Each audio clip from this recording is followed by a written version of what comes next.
Our last speaker for this morning is going to be Dr. Robert Andrews, who's going to talk to us about bile duct complications. It looks like we're not going to have time for discussion, so I encourage you to catch the speakers outside when they leave this room and ask them questions. We got to be on time for the Sages Foundation luncheon that we're going to be honoring a lot of our friends and members. Thank you. Thank you. Hello, everyone. I have nothing to disclose. I'll be talking about some bile duct complications, and probably a better topic would just be biliary disease in general after bariatric surgery. We all know that over time, bariatric surgery discharges and the amount of surgery that we're doing is going up in this country, and we spend a lot of time focusing on the intestinal complications and other things, but we do have to keep in mind biliary disease, gallstones alike. Our colleagues have told you over the course of today about marginal ulcer, anastomotic stricture, internal hernia, and other long-term issues like nutrition. Biliary disease, we need to think about preoperatively the status of our patients in terms of what their status is with gallstones, whether they're symptomatic, asymptomatic, practice variations among this, and of course postoperatively, keeping in mind what type of problems we'll see in our post-bariatric patients, especially gastric bypass and duodenal switch. So what is it? We know the risk of calculus-related biliary disease in weight loss surgery patients, and it's fairly well defined. 22% stones, 8% sludge. We know that it is related to the rapidity of their weight loss. Preoperative stone disease, in our practice, we always do ultrasonography preoperatively and get LFTs. And we talk to the patients if we find whether or not they have stones, whether they're symptomatic or asymptomatic, and practice does vary considerably here. In my patients who are considering gastric bypass, I will speak with them whether or not they have symptomatic or asymptomatic stones and offer them cholecystectomy. I think if you look at some of the older literature on this, there's an argument both ways, that some of our patients are bigger, they're more difficult to operate on. A gallbladder operation, albeit we do many of them, is not necessarily free. It can have complications. And there's the other argument that if they do have complications after and they develop gallstone disease or complications of gallstone disease, it can be a real problem in managing it after. And I'll talk to you a little bit later on in the next couple of minutes about how we might take care of those problems. And ursodiol therapy, post-operatively, we think about this preoperatively with our patients that do not have stones or sludge. It's our practice to give 6 months of ursodiol therapy for patients that do not have gallbladder disease. How many people in here do give their patients ursodiol post-operatively after gastric bypass? Just a poll of hands. Fair enough. And in terms of other processes, as we have more and more patients presenting with these problems, we also know that there may be some risk of some acalculous biliary obstruction not related to stones in patients that have undergone gastric bypass in particular. This has been recently described in this patient population, but the rates of this problem are not really well defined.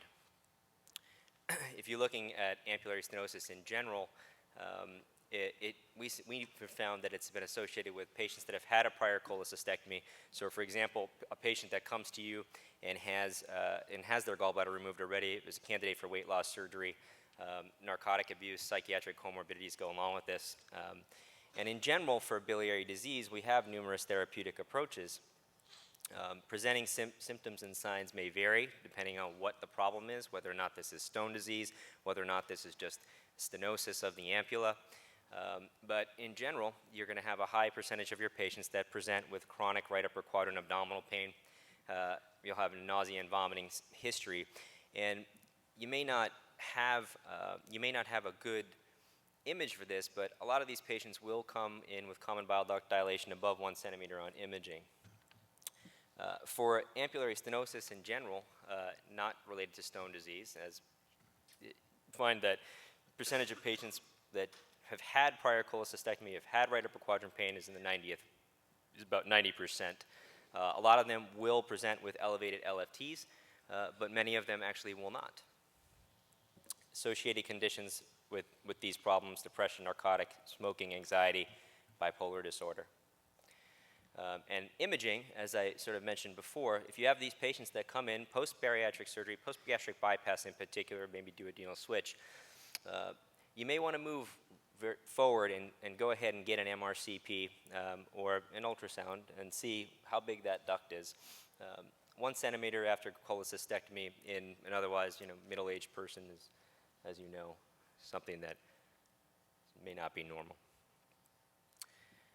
So it's the anatomy of a disaster. Well, we know we have a long road in a gastric bypass, or a longer road in the duodenal switch in order to get to it, and that's why I think it's really important to think about your patients that have, especially asymptomatic stone disease, about what you might do down the road if they do present with a problem.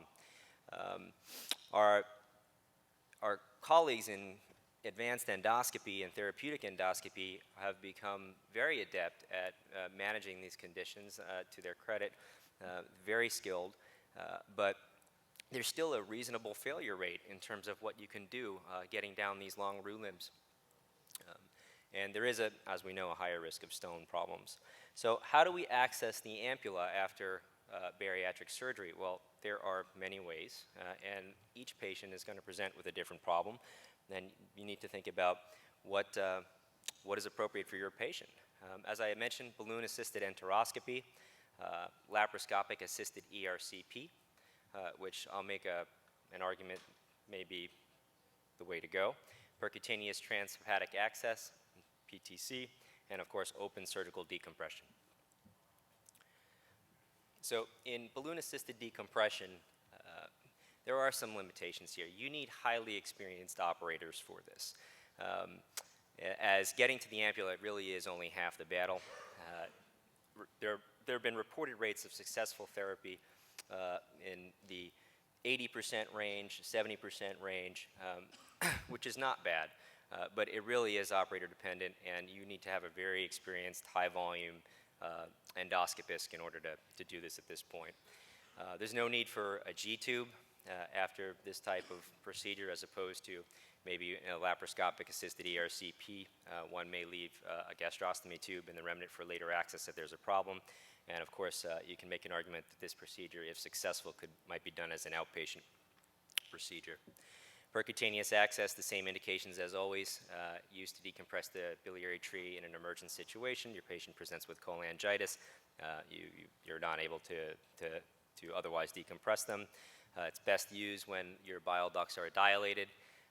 And it actually has been used in hybrid techniques with the ERCP in terms of doing a rendezvous procedure in order to access the biliary tree, which can sometimes make the ERCP easier. And of course, if you do this, you still may have the problem with the obstruction in the first place as to why you have it, and that needs to be addressed, whether that be a stone or stenosis at the ampulla or tumor, whatever it may be. And like enteroscopy, many institutions may not have this capability. And what I really want to point out is that when you start doing these percutaneous procedures, these long ERCPs, these double balloon and single balloon push enteroscopies, it is often that the patients will require multiple procedures in order to solve the problem, at least in our experience. And surgical decompression, as always, there is always a role for surgical decompression, both open and laparoscopic. I think that as a younger surgeon, my training is definitely different than some of my older colleagues in terms of their experience and comfort level with open biliary disease and exploration, and that may be a problem overall in terms of how we're training, but there is a role for this, and you should consider it. Multiple approaches to decompression, laparoscopic, transduodenal approach, and of course, the laparoscopic assisted ERCP. There are a lot of variations in this technique. One of the things that I find is very difficult when performing these is actually coordinating with our gastroenterologist, getting the equipment into the operating room, and doing this type of procedure. And we often leave a G-tube in the gastric remnant after this. Patients don't like that, for 4 or 5 weeks in terms of having access to the remnant if another ERCP is needed, or just a decompression in general. Technically, they can be difficult for those of you that have performed them in terms of dealing with upper abdominal adhesive disease. Duration of stay, in terms of how long these patients are in the hospital. Laparoscopic ERCP, our patients have on average gone home much earlier. Open operations for some sort of decompression, and then non-operative, meaning management with enteroscopy, ERCP, PTC, hybrid procedures. Actually, our patients stay a lot longer in the hospital. And there is a cost argument in today's day and age. When we looked at all the ways that we can decompress these patients in one way or the other, we found out that the laparoscopic ERCP is actually much cheaper as opposed to the non-operative management or the open operative management of these patients. And I think that will come into consideration as we move forward. And so in summary, a significant number of your bariatric patients will develop issues requiring therapeutic intervention of the biliary tract, whether it be stone disease, whether it be this entity of ampullary stenosis, whether it be some other reason. All these modalities are not created equal. You have to consider what's best for your patient, what's easy to coordinate at your institution, and long-term effects of what your patient's lifestyle is like, whether or not they'll be okay with the G-tube. And in terms of lap ERCP, this, in my mind, probably shows the most promise in terms of length of stay and cost when we're looking at how we might deal with these problems in the future. Thanks. Thank you very much. Okay.